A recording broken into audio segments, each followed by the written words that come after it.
中午平安，欢迎收看 TBS 新闻大白话，我是王浅秋。介绍这一节加入我们讨论国际国内大白话的来宾，国际战略学者林玉芳，大家好；国际政治专家赖岳谦老师，主持人好，观众朋友大家好；淡大战略所教授李大洲老师，主持人好，大家好。来看看，当然全球现在都在看什么？美国媒体更是忙翻了哦，空中地上随时在看这件案子最新的发展。当马杜洛这位人家的总统被逮捕抓到了美国受审，我们看到的最新的画面都是他在纽约开庭的画面，穿上了囚服。那么他在庭上公开的表达是他不认罪，因为美国政府光是司法性的问题，到底能不能对于其他国家的元首提出司法的审判这个议题，看起来这次的开庭好像是认定了，但对他当事人来说，他对于4项重罪。毒品、恐怖主义阴谋、走私古柯碱、非法持有枪械爆裂物、密谋有关的机枪、什么爆炸装置，全部否认。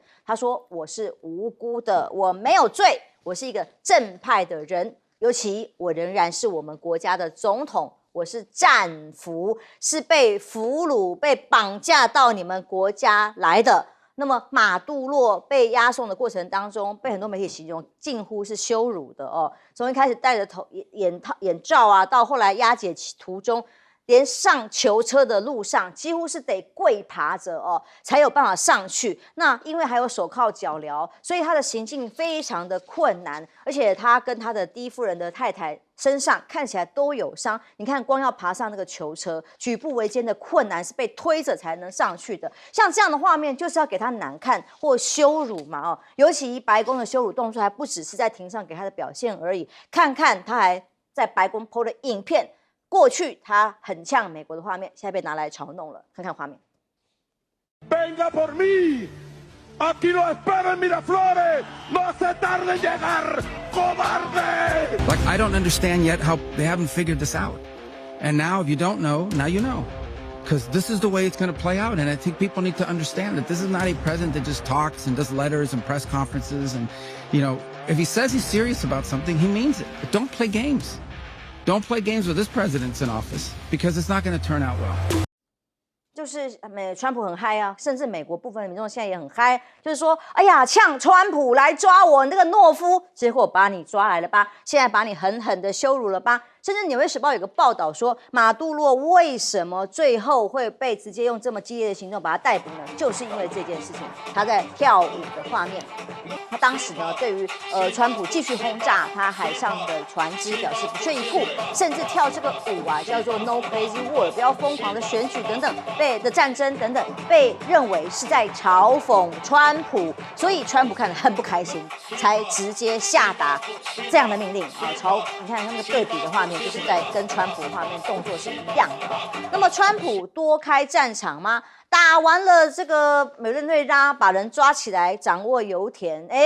告诉美国人说，我帮你们赚钱，到时候油田的利益会美国伟大哦。但五角大厦那当天，我们记得那天礼拜6哈，我们还在报道这个消息说，五角大厦有个4级的指数，披萨指数突然飙涨，结果呢，现在又来了，五角大厦在4号晚上。又有更多的披萨被订了进去，被形容呢叫做流量暴增，会不会是跟以色列或者是伊朗的行动频繁有关？大家都抓了蛋啊，不知道下一个目标是谁。委内瑞拉之后是不是伊朗呢？当然，近来的抗议行动，川普有公开去痛批。还有一个新消息。美国媒体的报道说在这个大批的美军机突然飞往欧洲，这个是来自于美国媒体战区的报道。开源航班追踪资料发现呢，主要的航班的型号是 C-17 的运输机之外还有各种满载的直升机，还有航空范围驻地起降，还有炮艇机特种作战的飞机，都这样。平常虽然也会往返欧洲大陆，但这次短时间之内的出动跟数量引起了美国媒体的注意，到底要做什么？那么美军突袭下一步是谁？当然，哥伦比亚也是被川普点名，他在媒体空军1号上受访是说，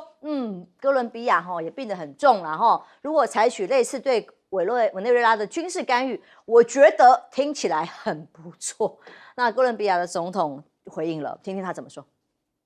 A mí no me amenace, aquí lo espero si quiere. No acepto invasiones, no acepto misiles, no acepto asesinatos, acepto inteligencia. Vengan aquí a hablar con inteligencia y los recibimos y hablamos de tú a tú y con cifras reales, no con mentiras. Deje de engañarse de las mafias políticas colombianas, porque nos condenaron a 700,000 muertos, a ser el país más desigual del mundo。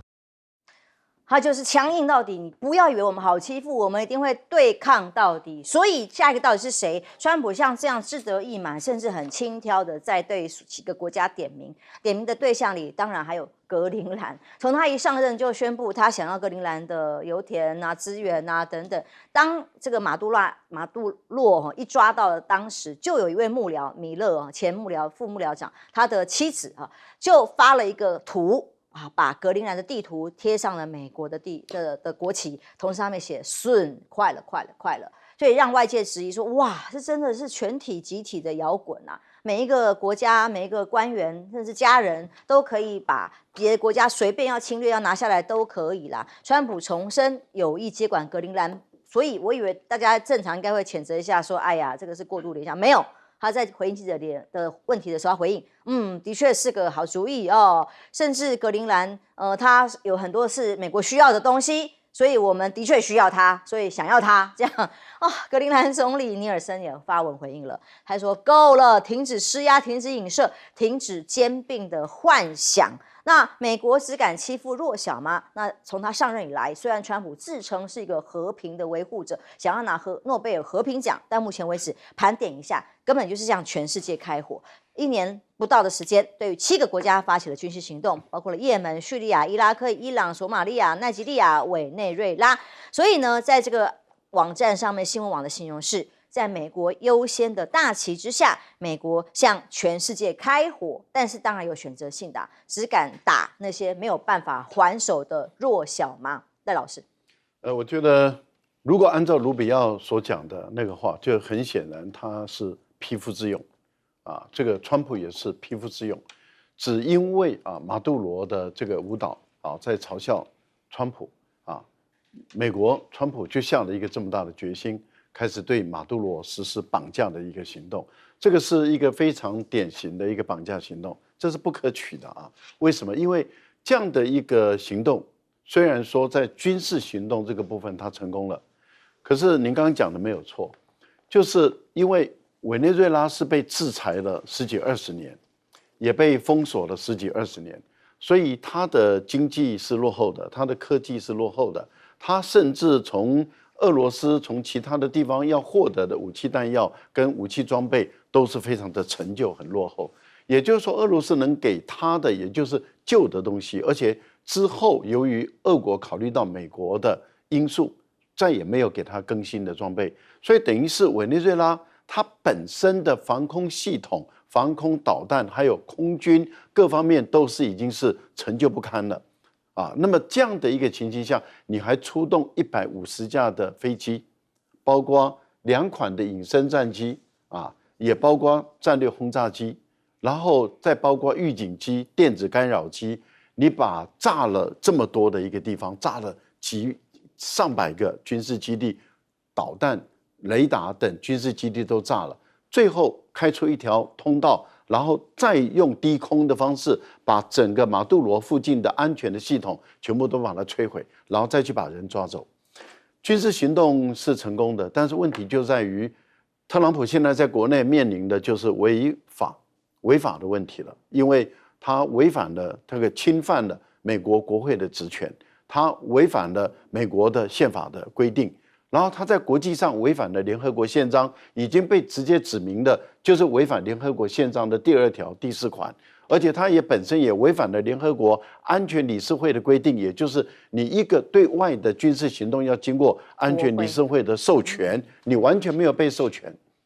然后你本身引用的是司法部，也被美国的哥伦比亚大学的法律教授直接站出来说，这个是错误的，你不能对一个刑事犯用国内的司法去执行对一个国家主权的侵犯，这些都完全违反。也就是说，你把国内法、把国际法全部都违反了，你目无任何秩序存在。你的这个行为，你也使你的盟国非常难堪，很难做人。因为他的盟国由于不敢谴责美国的情形下，被全世界都列为双标国、双标党。那也就是说，他们在谴责俄国的时候就被大家嘲笑了，因为每个人都问说：你谴责俄国侵略这个乌克兰，那你为什么不谴责美国侵略这个委内瑞拉？然后使他们都处于非常不利的地位。高市早苗也被国内的也被国际间谴责了。立宪民主党就直接谴责高市早苗，你怎么可以公然双标呢？那你的台湾有事就是日本有事，不就是一个奇怪的事吗？那也就是说，你连美国也不敢谴责，那你怎么能够说台湾有事就日本有事？现在也被谴责了。请问，一个国家现在连欧盟都难以做人了，因为他要的是格陵兰，那丹麦呢？丹麦是盟国，而且北约的国家之一，所以我个人认为，一个川普的这样的一个行为，让美国的脸丢到全世界。一方委员，因为现在已经没有在谈民主价值这件事情，至少美国方面没有。那么我们只看到了礼拜六那天呢，哇，突然一个下午，真的首都被攻击，然后真的就派人去把人家总统绑架回美国了。那现在直接加以审判，而且还呛下其他国家排在后面，哪有什么民主人权价值？这个就是一个基辛格他们在讲权力平衡。美国很有名的政治学、国际政治学的这个大师啊，摩根索也在讲所谓的 balance power 权力平衡。现在美国就是根本没有所谓权力平衡这件事，这个世界现在没有人可以平衡美国，美国就可以肆无忌惮，爱做什么就可以做什么。俄国人忙着在打乌克兰的战争。你觉得他有办法帮得了委内瑞拉什么事吗？中国大陆、俄国都卖了武器给委内瑞拉，中国大陆也卖了防空的武器，包括雷达给他，完全没有办法发挥作用。这个不是武器系统的原因而已啦。委内瑞拉的看起来军人的素质真的是有问题了。你怎么会？人家就已经摆了这么大的阵仗在外海。等着要选一个时间来攻打你，而你竟然连最起码的保护总统的这些措施是这么潦草，一下就被人家攻进去了。你不会住到这个军事基地里面去吗？你没有地下的设施吗？对，所以我的感觉就是说，他整个的保护对总统的保护，让我看出其实委内瑞拉整个的军队的训练当然还有警觉心啊，坦白讲都不够。不过我们不要讲这么远，我们讲回来，就是说，你不可以这样做？现在他讲了一件事，你这边大概也提到了一些，就是说为什么他要被抓，很重要。他就讲毒品嘛，因为你马杜罗你贩毒嘛，你协助毒品运到美国来出售所以带给美国很多的伤害，所以我抓你最重要的原因在这里。那我请问你一下，既然你对毒品那么介意，你上台也以后，川普一直讲要跟毒品作战，那我要请问你，你为什么在12月底的时候，你宣布对洪都拉斯的前总统被你美国人逮捕，引渡到你美国，然后你美国的法院判刑45年的一个这个运毒，这个进美国扮演很重要角色的这样一个洪都拉斯的前总统，你为什么赦免他？你为什么赦免他？美国人自己都讲说，他美国的几百吨的这个毒品，海洛因还是什么毒品，在美国他要负最大的责任。你法院也判了他45年，你为什么赦免他？这么大一个毒贩，你为什么赦免他？没有任何道理。而且呢，最多毒品进入美国是墨西哥，你为什么不把墨西哥总统给抓了？对不对？所以很重要的一个原因就是说，这个就是石油的问题嘛，对不对？川普自己也讲了嘛，我现在好了，美国石油公司可以去投资个几十亿然后去接管了等等。可是呢，你看最新的报道是什么？现在的油价算是很平稳很低。第二个，你要投资这么大，美国的石油公司没有兴趣去那边投资。但是不管怎么样，就是说你去逮捕一个主权国家的总统，他如果干的有问题，那第一个，他的国内人民可以弹劾他，可以逮捕他，可以判他的刑，不劳你外国动手。这第一个。第二个，如果他犯了什么的大罪，影响到其他的国家，那请问你，海牙的国际刑事法庭有定他的罪吗？联合国有对他宣布要采取军事行动吗？你美国怎么会代表上帝呢？这个世界就你美国一个人在控制了，你爱打水就打水，就像格陵兰，你刚刚主持人讲格陵兰，看起来他把格陵兰拿下来，他的理由是说，因为格陵兰周围都是俄国跟中国大陆的船，啊，这个两个国家的船有威胁到格陵兰的土地的安全或者土地的完整吗？有入侵它吗？有在上面设军事基地？答案是没有吗？你只找一个理由，再拿下一个有很多矿场，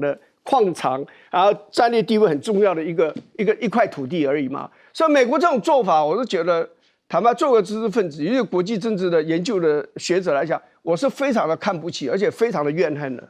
当全世界开始习惯川普会用关税惊吓大家，觉得习以为常，但他的惊吓永远不会停。2026新年的一下，就是告诉大家说，我可以把其他国家的元首直接抓起来，然后呢，继续呛瞎其他国家，我也要这么做。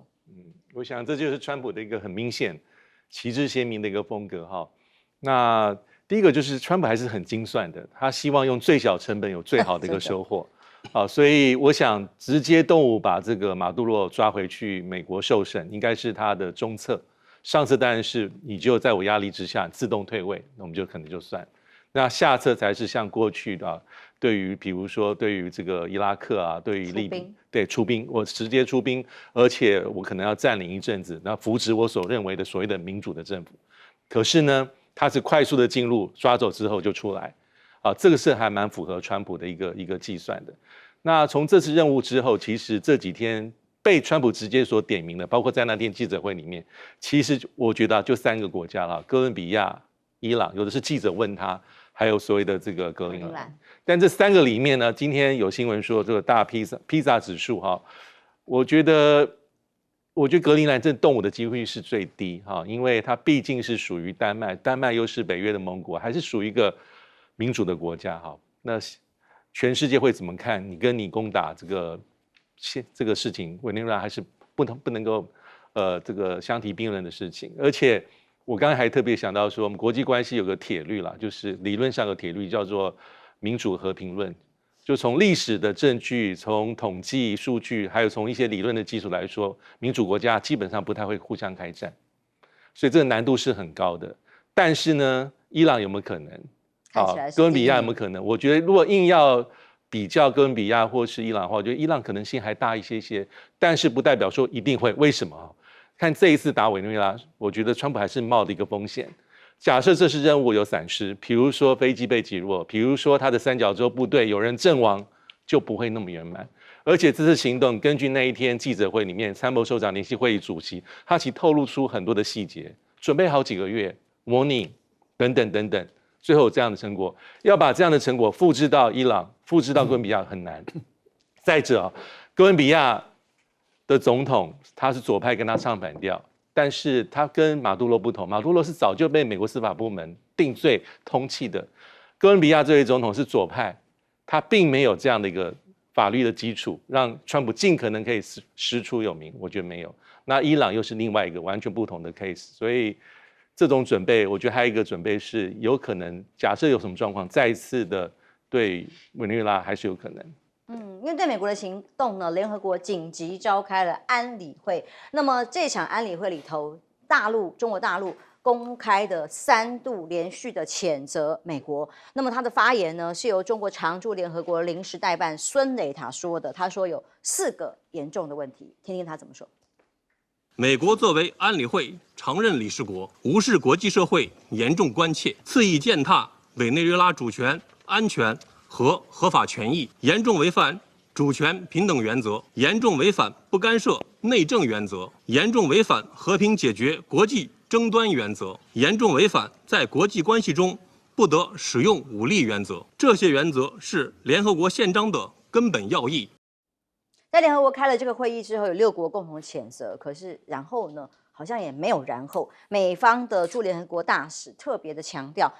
美国并没有对委内瑞拉开战哦，也不是在占领一个国家哟，这只是一个执法行动，针对毒品，他用法律来攻击法律，就说我有毒品，强力要查缉的问题，所以它只是违反了毒品相关的法律这4个罪行里面啊。所以呢，其他的国家的表现当然是一个指标喽。英国如何呢？英国首相施凯尔重申维护国际法，希望先取得了相关的重要事实，再来做判定，所以没有谴责。而 BBC 有意思的是，我们前一段还在讲国内的媒体啊报道高雄的性侵案，被下架。结果 BBC 呢，记者居然内部有个命令下来，不准记者讲是 kidnap 绑架这个词，你可以讲被捕、被扣押、被抓，通通都可以，就是不能用绑架，因为马杜罗自己本人认为我自己是被绑架的呀，所以呢 ，BBC 工作人员透露这件事情的时候，也是某一种风向，要帮美国的行为合理化呀。那么背后所涉及的石油战、资源战不言而喻，川普也是公开讲，在第一时间就讲了，我就是要你的油田，资源很大。学者也分析，川普试图把控委内瑞拉的国家资源有涉及了中美的资讯大战，其中还有石油战。货币战，大国的博弈，因此呢，中国大陆跟委内瑞拉以油换贷这个现象就要往后观察了。毕竟呢，过去取得委内瑞拉的石油，它来交换的是要贷款给委内瑞拉，超过了已经1000亿美元了，而目前至少还有欠100亿美元在其中。所以现在直接这个政权更迭啊等等的石油，要是美国说他要拿得主控权啊，会怎么面对后面的债务，当然是一个大问题。那川普现在清点过渡期的政治领袖，副总统上任第一时间不是看他很激烈的抗议吗？说美国政府侵犯他们的主权吗？等等的，结果他的态度很反复哦。到目前为止，一下子谴责，一下子又称赞，然后希望跟美国和解，但现在已经不要求美国把他们的总统送回来，因为他已经宣誓就职。毕竟他的哥哥现在也在议长部分被传出来跟美方有过秘密的谈判，那么同时早就已经设想他担任过渡期的领袖，但是呢，因为他一直言论有反复嘛，川普也公开讲，如果这个过渡期的领袖他觉得不能接受，态度不对的话，我也随时可以把他。会让他面临比马杜罗更惨的命运，哇，真的是这个大哥放话了所以接下来委内瑞拉这指的是这个已经接任的罗德里格兼代理总统他过去也是石油部长，显然光石油这个利益就是同路人啊。川普抓马杜罗为什么？其实都不言而喻啦。光是讲石油这个词呢，被算一算，跟我讲了26次。相比之下，讲毒品、帮派、贩毒这些词只有14次。讲到民主呢，一词尽管有被提到，但存在感当然很低，几乎不提了啦。想要一口吞石油，美国的巨头就是刚刚玉芳委员也提到的，虽然他直接宣布说这些公司就要到美国去，到委内瑞拉去进行大规模的开发，把石油利益归给美国人，但是3大巨头被问到这个消息的时候，都否认有跟川普政府进行过任何的沟通，要不要投资还要再考虑。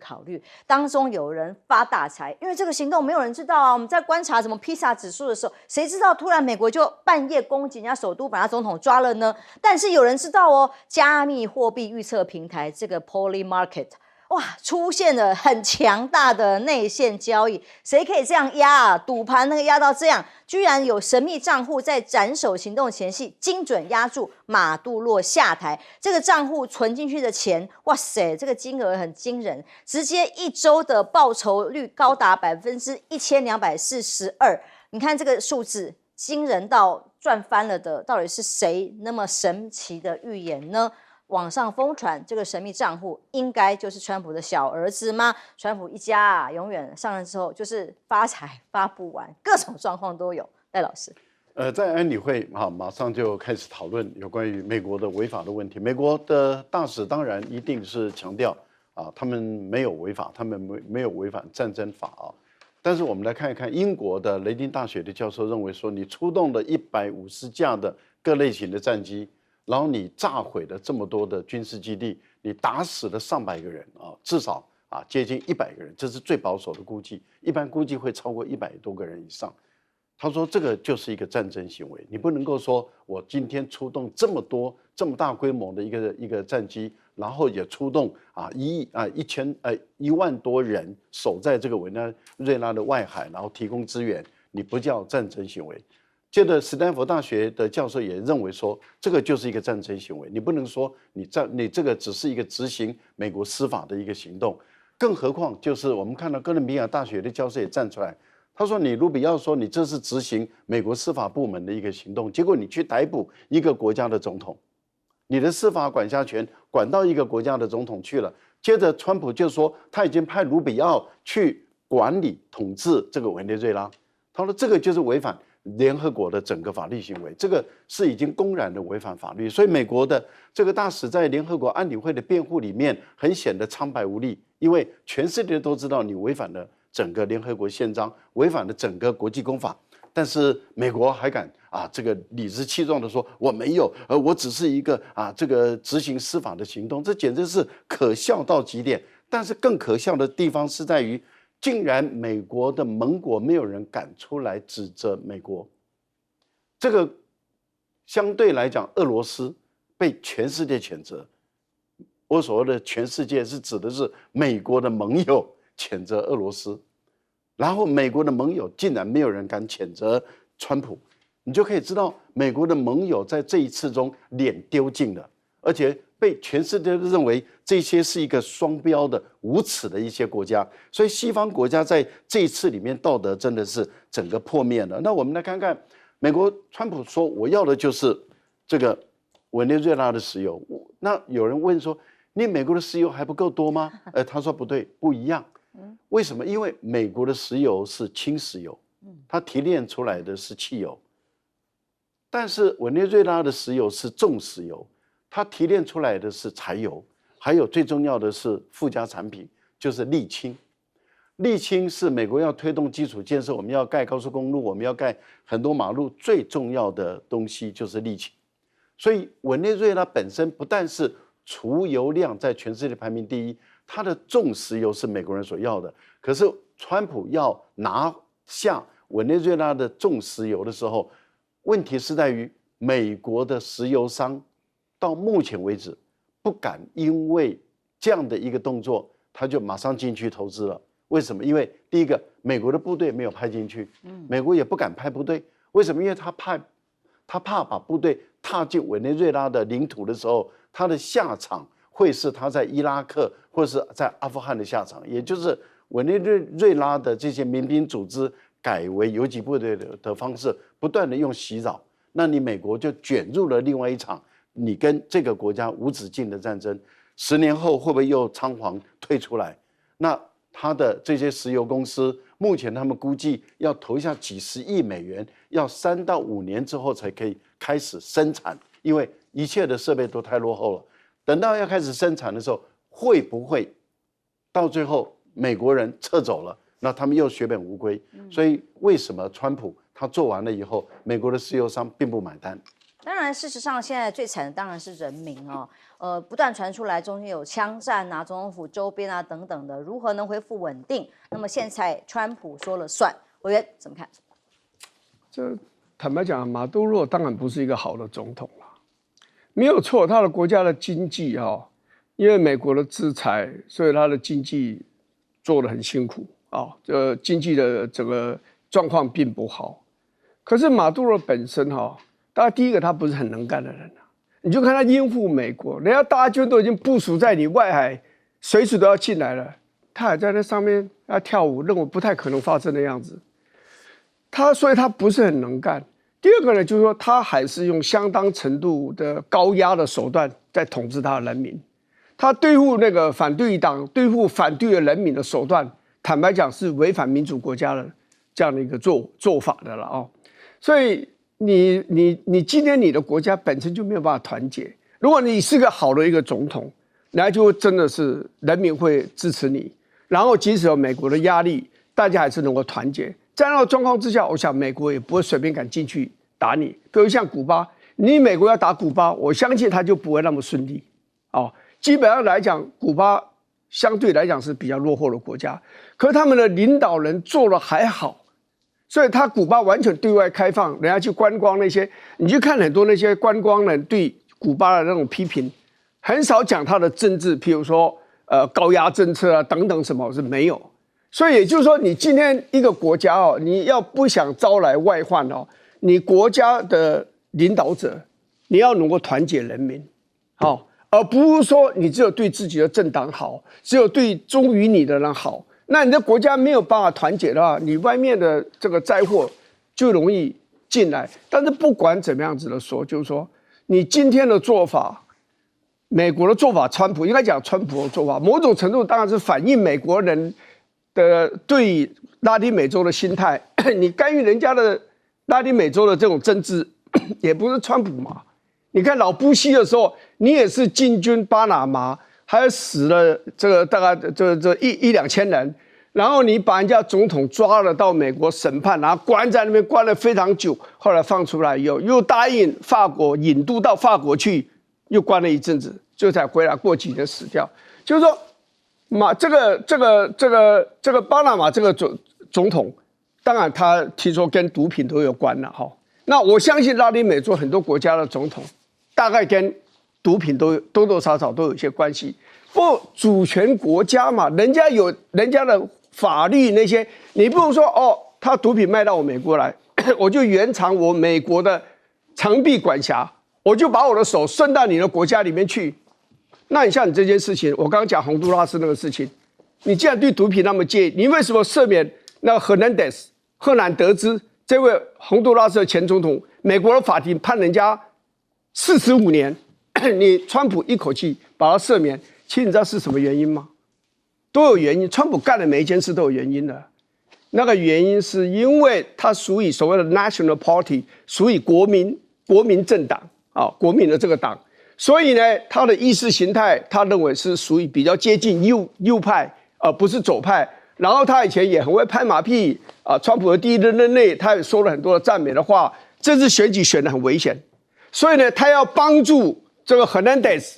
就把用同样国民党的身份出来竞选的那位总统，为了要帮他，就把赫南德兹放出来，希望对他选情有帮助。果然他赢了，赢不到1%哎。所以你川普的做法，你就没有办法服天下人的心嘛。你做每一件事都有私心，这个就不对了。大东老师在委内瑞拉的事件里，当然有美中大国的博弈，尤其是利益关系在其中。不过，这个代理的总统态度也蛮耐人寻味的。对，目前哈，我觉得，因为对美国来说哈，我觉得对川普而言，他一定希望说，我军事行动告一段落，我回来了。那接下来就政治跟外交施压，然后能够让这个新的这个总统能够跟我们保持合作，好，让我所讲的，我希望做的美国的石油业重新进驻。然后让中国大陆的势力慢慢消退，他一定想做的是这方面事情，但现在就要看后续的发展是如何。我觉得到目前为止，我相信美国早就跟委内瑞拉部分政治人物有一些默契跟沟通，但能不能够那么顺利，要看后续的这个美国的动作，这个是互动是有相关的。那第二点从这军事行动之后国际社会有没有反应？我觉得有分好几种。第一种是很多国家是没有反应，不表态的，不表态也是某种程度的表态。第二种呢是高声赞扬，这些国家比较少，比如说以色列比如说阿根廷总统在欧洲里面的意大利梅洛尼算是比较明显，是稍微是更支持这个川普行动的。但有些国家呢，像是比如说欧盟的声明，还有很多刚才讲的像英国这些国家，基本上是不痛不痒啦。他大概是说这个还是提醒啦。希望注重国际法相关原则、联合国宪章，用提醒的方式，还有老百姓，还有区域的局势要稳定，要不能够动乱，讲这些。那第4类就是严厉的指责、谴责中国大陆、俄罗斯、古巴、白俄罗斯、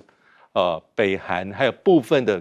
被川普点名过的这些，包括巴西、哥伦比亚这些国家是比较站在严厉立场去反对他。但我很老实的说，安理会讨论是没有作用的。我可以很明白的跟各位观众做一个预测，就会不了了之，因为是木已成舟。而且美国就像刚才委员所说，不是第一次。那个诺维加89年的行动，美国12月，他后来是被美国判40年，缩短为30年，服刑17年，再被法国说洗钱引渡。最后是死在哪里？死在巴拿马自己的牢中，而且是我记得是被判了3个20年，因为人权迫害。我觉得现在马杜罗的命运，他现在63岁，如果按照目前的这个形势判断，他也很悲惨，可能真的会终其一生是老死在狱中的几率是非常非常大的。所以国际社会不只是法律有规范，我觉得很多时候还是实力的原则，是赤裸裸的这种权力的政治了。的确非常赤裸裸，看到他们包括第一夫人2个人都是受伤的模样出现在镜头前。国际社会现在关心什么？来看看中国大陆的部分，刚好南韩的总统李在明访中4天的行程里头呢，他特别公开的讲，在韩中的关系呢，就好像同海域同向航行的船只会携手跨越风浪，要合作什么呢？包括了 AI、文化、全球经济，他都必须要跟中国大陆来合作。那么李在明呢，甚至呢很厉害哦，我真的觉得他把川普也当时见面的时候，把川普哄得很开心。那跟习近平见面的事也是啊，本来很严肃，变得很欢乐。首先，习近平1月5号在北京大会堂接待他的时候呢，当然以国宾相待。先行有大概90分钟的会谈，再有2个小时的国宴，2个人会谈都很热络气氛，还有韩中的歌曲各6首，什么阿里郎啊、故乡的春天啊、南韩的经典曲目来欢迎他。但李在明在现场很会这个秀啊，例如他拿着当时习近平送给他的小米手机来玩自拍。2个人见面的时候，刚开始气氛还有一点点干啊，虽然有对话，但是笑容满面开始是什么时候？从李在明说哇，我要自拍，我拿着我的小米手机自拍，然后2个人拍完不够，2位夫人再加入，哇，很欢乐。最后还听到习近平称赞他说，你的拍照技术很好。所以这就是李在明化冰融冰的方法，看起来在中国大陆访问非常的愉快，双方还签了15份，预计有15份的合作文件。今天继续访北京，然后还要再往上海去走其他的行程，其中他随行的有很多企业家，你看在此行当中，他就不会去提到委内瑞拉，也不可能有任何的谴责，他非常低调的进行。但是呢，企业界的合作可就很高调了，他带着一行的企业主里头，其他的4大巨头，以三星会长来讲，李在镕画面就被拍到他去逛了北京的京东 Mall 双并店，买了这个拉布布啊100只啊，有大首领，有大天使啊等等，甚至去端详他们当地自产的163寸大电视，到家具馆去参观沙发、马桶，很多都 AI 智能系统这些系统的相关产品。其中呢，这一位韩国 LS 的集团会长在受访的时候呢，讲得非常有意思。他说，20年前啊，中国电视、汽车这些产品品质通通不怎么样，我们不把它看在眼里。但到20年后的今天，所有的产品，中国全球排名不是第1就是第2。那记者问他说，那么韩国企业用什么样的战略来跟中国企业竞争呢？他说，要与其竞争呢，可能很难啊，很有困难，还不如未来我看到的只有合作这一条路。所以中韩的合作呢，对于日本来讲，当然尴尬了中韩元首会双方提到的抗日的历史是最大的公约数。李在明再度的强调要坚持一中，而且捍卫2战胜利的成果，守护东北亚的和平。那么韩中共同对抗日本军国主义的2战历史，更是双方谈话的很大的关键点。高市早苗在新春谈话的时候，本来大家都预期他会不会提到委内瑞拉，或加以谴责，或者是像在野党曾经希望提出来他要表达一些立场呢，当然他就完全跳过，没有提。而高市早苗对于现在韩中的合作事项的内容，他是说他希望呼吁推动中日战略互相的互惠，门仍然是打开的，仍然希望跟中国大陆进行各种的对话跟合作。但日本最快4月份开始要允许杀伤性的武器要出口，在军武上除了增加预算之外，也有更多的部署年底还要修改安保3文件，这些文件用来强调什么呢？就在强调这个各种战斗的，还有国防的武装。那么央视因此认为，现在大陆商务部将会加强禁止所有两用的物资对于日本的军事用途军事用户因为担心它会军国主义的复辟会产生其他的影响。而解放军再度的秀肌肉，我们看到了2026年正在开演的全军开训，其中东风17很罕见的亮相了。那么新年开训派出的歼20编队东风17啦，还有无人机器狼透过画面我们可以看一下这个机器狼，所谓33的编组哦，这个33的编组就是包括前行的部队以及观测资讯，甚至可以载运物资跟火药弹药等等的。像机器狼直接编组的战备呢，是在跟全球也秀肌肉，当然包含了东风17的极音速飞弹，还有2066的首次海上的训练呢，是有4艘万吨的大驱亮相，包括了无锡舰、南昌舰，还有拉萨舰、鞍山舰，这也是第一次在镜头前面共同出现的画面。戴老师，李在明这次看起来应该是铁了心了哈，他要改善跟他邻居之间的关系，所以他走的路跟尹锡悦是完全不同的路。走了跟尹锡悦完全不同的路，一定会得罪美国，也会让美国不开心。现在的接着要挑战李在明的是，美国不开心的时候会给会给韩国施加什么样的压力？那李在明能不能顶得住，不再反复？过去韩国有几次的领导人都想要改善跟中国的关系、跟朝鲜的关系，但是当美国给他施加压力以后，他又转过来了。一个最著名的就是朴槿惠。朴槿惠在10年前的时候，他也是去参加93阅兵。他去参加93阅兵，就是因为他想要大层面的、大幅度的改善跟中国的关系。但是当美国给他施加压力，然后闺蜜们的案子突然间爆发，然后甚至很诡异的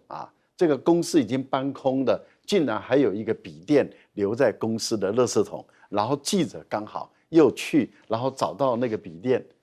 然后里面竟然有所有的这个朴槿惠跟她闺蜜他们的所有的机密的档案资料，这个人类间最奇怪的事都会发生，这个就是我们所看到在韩国的事情。那现在当这个李在明铁了心要改善跟中国的关系的时候，其实李在明讲得很明白，他要改善跟周边所有的环境的朋友的关系。你看美国是不用讲嘛，他还是继续会走亲美的路线。第二个，他还是会缓和，还是会继续跟日本走良好的关系。例如说，他也很有可能今年要到奈良去这个高市早苗的故乡去跟高市早苗见面，很有可能还是会继续会进行。但是在这个之前，他是率先到中国大陆来访问，也就是2026年开局之年，他就先到中国大陆来访问了。那他很清楚知道，他改善了跟中国的关系，他就有条件透过中国大陆来缓和改善他跟朝鲜的关系。如果他能够也改善了两韩的关系，然后他也努力的，因为他在大陆访问的时候，他甚至说他也希望能够改善跟俄罗斯的关系。你可以看到他要走陆领的一个政策，这个陆领的政策当然会使韩国的筹码就更多了，因为他跟美国跟日本那么要交换的筹码就更大，空间就更大，而不像过去是毫无空间可言。这个就是一个有智慧的一个领导人，但是现在的是他的意志，因为美国绝对会给他施压，日本也会给他施压，他能顶多久，能不能顶得住？我觉得这是一个考验，这个也给台湾一些思考。台湾完全倒向美国以后，你还有多少空间？你的空间是0。你完全倒向日本的时候，你的空间也是0。我们休息一下，马上回来。没有啊。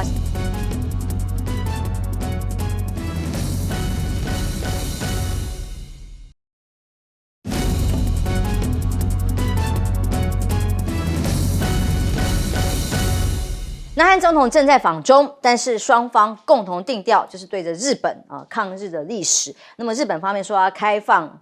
对话的空间，但现在大陆央视这边公布出来，大陆商务部直接禁止所有两用物资，包括军事用途、非军事用途，都要跟日本来加以管制。先讲这个韩国，其实韩国在近代史上，除了韩战的话，中国跟南韩的关系基本上韩国的关系好过于跟日本。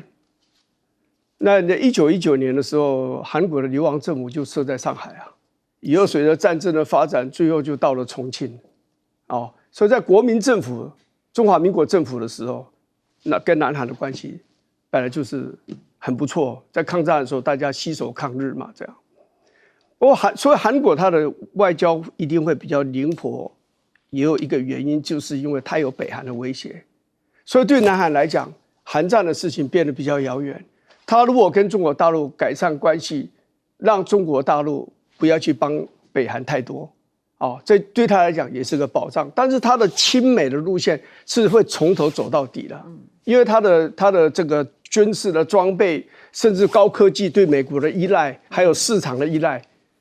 他是没有办法去改变的。至于高市早苗我的感觉就是，除了安倍以外，大概最反共的大概就是安倍，就是高市早苗，而且他的推动日本的军事这样的一个现代化，加强这个军力，我认为这条路他也是会走到底，而且对他来讲还有一个原因，是因为对日本来讲，他们现在想把武器外销，他们有足够的能力造出非常好的潜舰，传统性的潜舰，还有一些的舰艇，这些东西对很多国家来讲，它的性能不见得比美国的差，但是呢，价格便宜很多，所以它有一些商业上的考量，不见得是完全是军事的。但是在军事上来讲的话，还有经济上来讲呢，日本跟南韩一样，对美国的依赖是不会改变。但是中国大陆也是个这么大的市场，而且就在旁边，所以它当然跟美国关系越来越密切的同时，他是不想跟中国大陆交恶了。不管安倍，不管是高市早苗，大概都是他们希望还是跟中国大陆能够减少冲突，能够改善关系。我们休息一下，马上回来。